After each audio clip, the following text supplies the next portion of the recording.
పెద్దపల్లి జిల్లాలోని స్థానిక బస్టాండ్ ఆవరణంలో అంబేద్కర్ విగ్రహం ముందు పెద్దపల్లి మండల కాంగ్రెస్ పార్టీ అధ్యక్షుడు కడార్ల శ్రీనివాస్ ఆధ్వర్యంలో భావి భారత ప్రధాని రాహుల్ గాంధీ జన్మదినం సందర్భంగా కేక్ కటింగ్ చేసి స్వీట్లు పంపిణీ చేయడం జరిగింది. ఈ కార్యక్రమంలో all India professional Congress national executive coordinator Kammarakoni Chaudhary Goud, senior Congress నాయకులు కీర్తి రాజయ్య,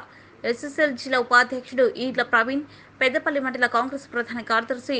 అరకొండ రాజ్ కుమార్, రంగాపూర్ గ్రామ శాఖ సీనియర్ కాంగ్రెస్ నాయకులు బొడ్డుపల్లి అశోక్, కాంగ్రెస్ నాయకులు గుర్రాల రాజు, దాసరి కిషన్, కొత్తపల్లి గ్రామ శాఖ అధ్యక్షుడు ఎండి సుకర్, పొగాకుల సాధయ్య, రెడ్డిమల్ల రమేష్, డేరెళ్ల విజయ్, రొడ్డ దేవేందర్, గుర్రాల వాసు, కనుకుల సదయ్య, కాంగ్రెస్ నాయకులు అబ్దుల్లా, కాంగ్రెస్ శ్రేణులు పాల్గొన్నారు.